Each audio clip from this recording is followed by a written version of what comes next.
जीतू मुस्कुराया और धीरे से कहा, ऐसा लगता है कि मेरे कुछ लोगों ने नीचे कुछ परेशानी और गलत फहमियां पैदा की है। चूंकि द फेमस भाई जी व्यक्तिगत रूप से मेरा अभिवादन करने आए हैं, मैं उन्हें और उनकी बातों को कैसे महत्व नहीं दे सकता।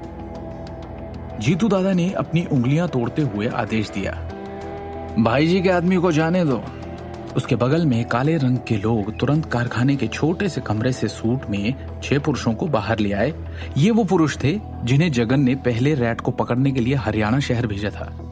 भाई जी, हम दोनों ने पिछले वर्षों में हमेशा अपने अपने कामों के बारे में सोचा था। हालांकि ये आप ही थे जिन्होंने इस बार सीमा पर अपना हाथ बढ़ाया था, लेकिन मैं इसमें आंखें मूंद लेने को तैयार हूं। हालांकि अगली बार निश्चित रूप से ये नहीं होगा।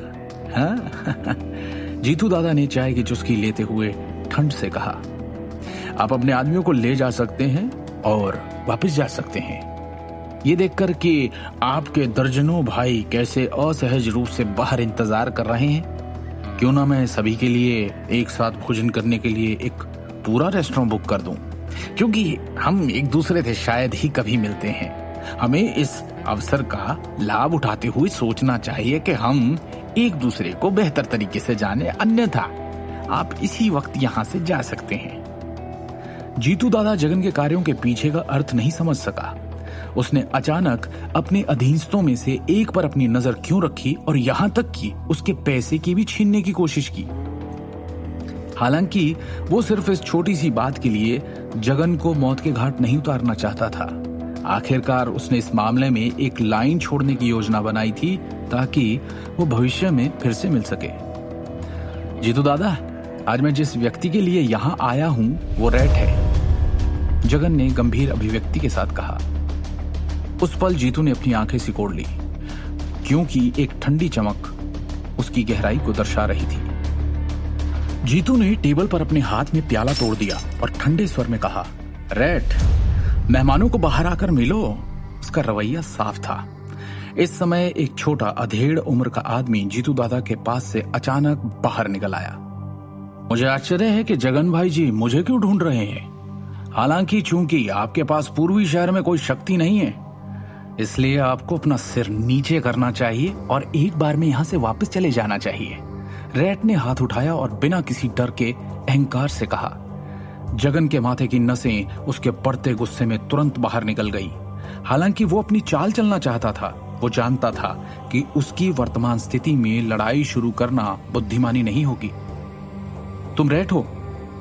क्या तुमने नारंग के आभूषण समूह से किंग ऑफ द वर्ल्ड को चुरा लिया? शिवम ने आगे कदम बढ़ाया और उदासीन भाव से रैट की ओर देखा।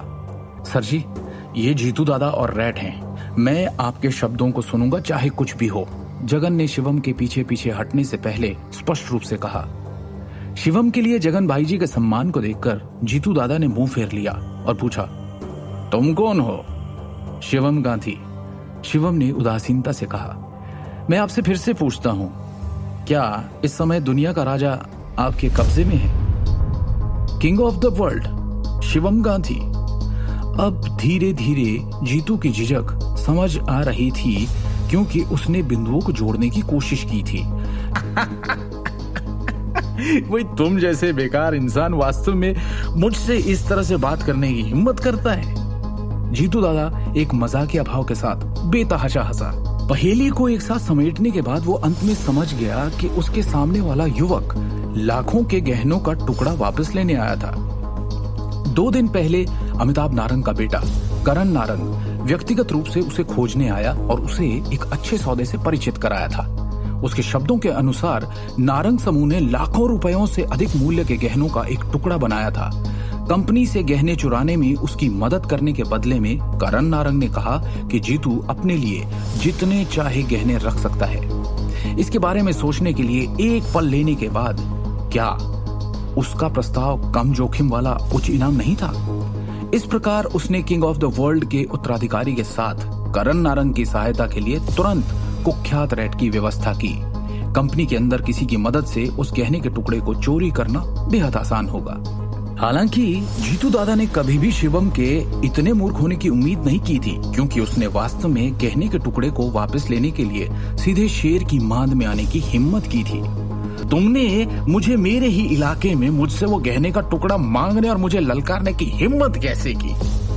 क्या तुम्हें लगता है कि तुम इस जगह से जिंदा बाहर निकल सकते हो? और ये कहते ही जीतू दादा ने अचानक एक चांदी की पिस्तौल निकाली और उसे शिवम के माथे पर तानते हुए शिवम को अपना निशाना बनाया। आगे की कहानी जानने के लिए देखिए अगला एपिसोड सिर्फ पॉकेट एफएम के यूट्यूब चैनल पर, और शिवम द हिडन वॉरियर के सारे एपिसोड्स को सुनने के लिए डिस्क्रिप्शन में दी लिंक से डाउनलोड करें पॉकेट एफएम ऐप।